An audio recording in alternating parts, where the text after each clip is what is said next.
Good morning, students. Continuing with chapter number 3, money and inflation. We have seen the topic of money till now. Now, coming to the next topic, that's called inflation.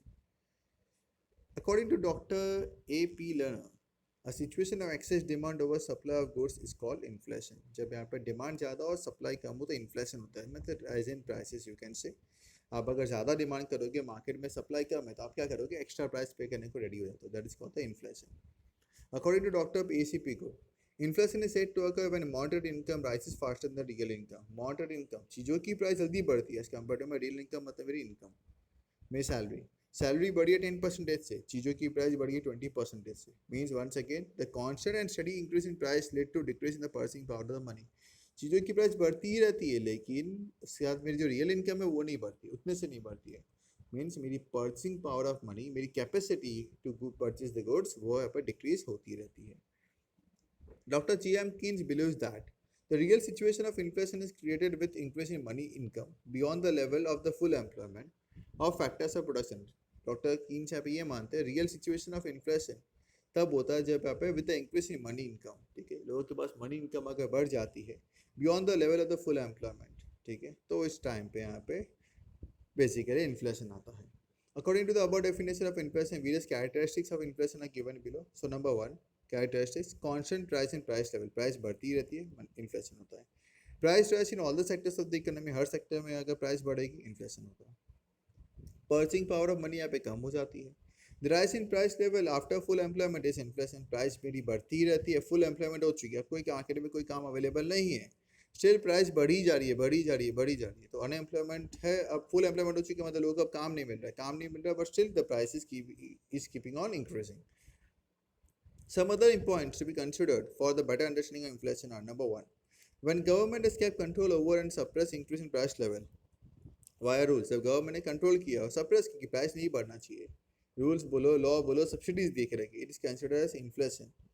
फिर भी inflation होता है. Even if there is no price rise, price rise नहीं है तभी inflation होता है. इसको बोलते हैं सप्रेस्ड इन्फ्लेशन. गवर्नमेंट ने कंट्रोल करने की ट्राई की है, ओके, इसको बोलते हैं suppressed inflation. If in an economy for shorter period of time, if there is an increase in the price of limited goods, अगर प्राइस बढ़ती है लिमिटेड गुड्स की या सर्विसेज की, तो उसको मैं इन्फ्लेशन नहीं बोलता शॉर्ट पीरियड में. दैट्स वाई लॉन्ग टर्म में बढ़ता ही रहता है, लाइफ लॉन्ग तक हमेशा, तो then we can say it is an inflation. When some factors of production are unemployed, जब कुछ particular factors of production unemployed होती है and there is a price rise, price बढ़ती है, then producers get an incentive to produce more. Producers का incentive मिलता है और बनाऊंगा, so economic activity gets a boost. तो economic activity का boost मिलता है and factors gets employment, और factors को employment मिल जाती है. Production rise होता है and price यहाँ पे fall यहाँ पे वापस से हो जाती है. If there is unemployment in factors of production को मैं ठीक से अगर यूज नहीं कर पा रहा हूँ, तो leading an economy the increasing price of goods services, जिसकी वजह से गुड्स सर्विस की प्राइस यहाँ पे बढ़ जाती है, will allow employment to increase production. Employment देके प्रोडक्शन बढ़ा सकते हैं to decrease the price of the goods and services. अगर अनएम्प्लॉयड है फैक्टर्स, एम्प्लॉयमेंट दे दो, गुड्स सर्विस बढ़ा दो, वापस से इन्फ्लेशन का पे कंट्रोल यहाँ पे कर लिया जाए. Therefore, the increase in price level in all the sectors of the economy, even after full employment, is considered inflation. इसलिए इसको मानते हैं भाई inflation, price level बढ़ती है full employment के टाइम पे, and it is proved to be harmful for the economy. और ये टाइम अगर ऐसा आता है तो it's very harmful. Cause of inflation. So basically there are two causes, two reasons for inflation. Number one is increase in demand, and number two is increase in production cost. So number one, increase in demand. There is an increase in demand of a product which lead to increase in its price. Demand बढ़ेगी तो price बढ़ेगी, price बढ़ेगी तो supply इतने से बढ़ नहीं रही है और एक तरह से प्राइस बढ़े ही जा रही है. तो जो डिमांड है, ओके, पब्लिक की डिमांड वो बढ़ने वाली है, बढ़ ही रही है, ओके, सप्लाई इतना अवेलेबल नहीं है, तो public is ready to pay extra prices, तो leads to once again inflation. If the supply is not provided, or if they are provided at slower rate than the increase in demand, जितने से demand बढ़ रही है उतने supply अगर नहीं होती है, then there is an increase in the price of the product. If there is inflation due to increase in aggregate demand as compared to the aggregate supply, then it is called demand pull inflation. Demand अगर ज़्यादा है as compared to my aggregate supply, okay, then it is called demand pull inflation. The major reasons ऐसे क्या है? Number one, increase in supply of money. Monetary is considered inflation as a purely monetary phenomenon.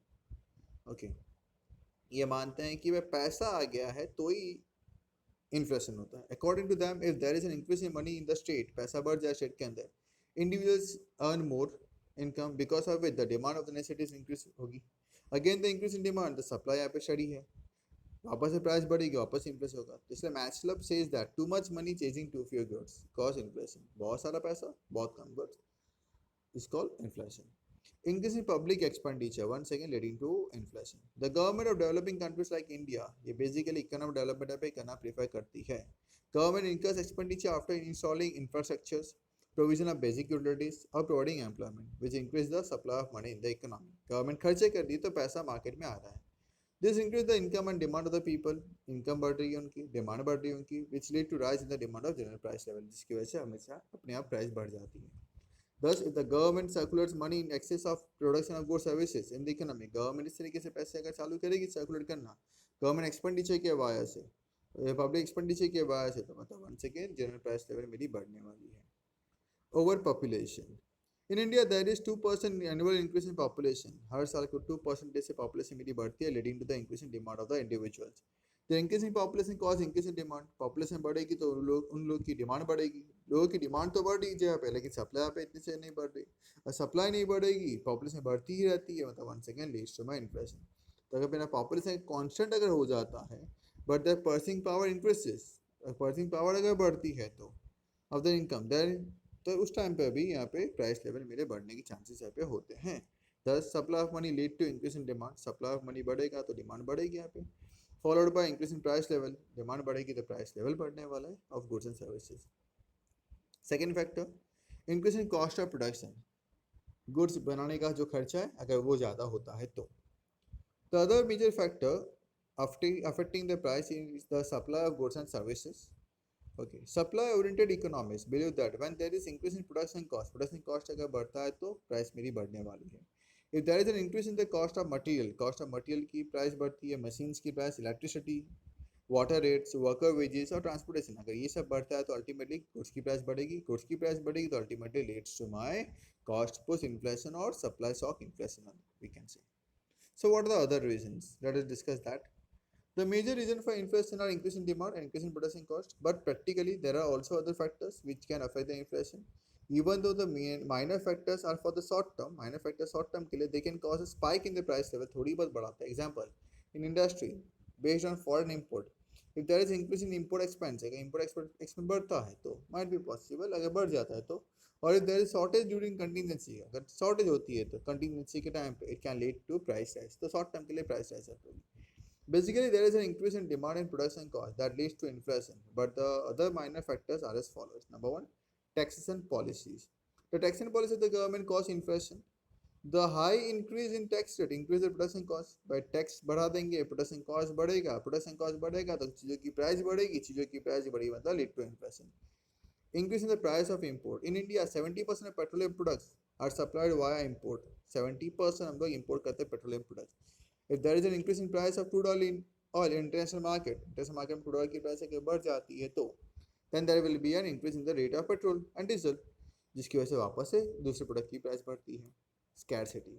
When there is a scarcity in terms of raw materials, electricity or any equipment, any requirement for production, it lead to increase in price level. Scarcity है, कम पड़ता है मुझे, electricity कम पड़ता है, raw material कम पड़ता है, जितना है उतना यूज़ करना पड़ेगा तो कम बनेगा, सप्लाई कम, प्रोडक्शन कम होगा तो हाई प्राइस में मुझे बेचना पड़ेगा. Generally I will be getting the profit amount. If scarcity prevails for long period, scarcity long term तक अगर होती है ड्यूरिंग प्रोडक्शन में और is extensive in nature, it causes, इसकी वजह से होता है मेरा यहाँ पे इन्फ्लेशन. Thank you.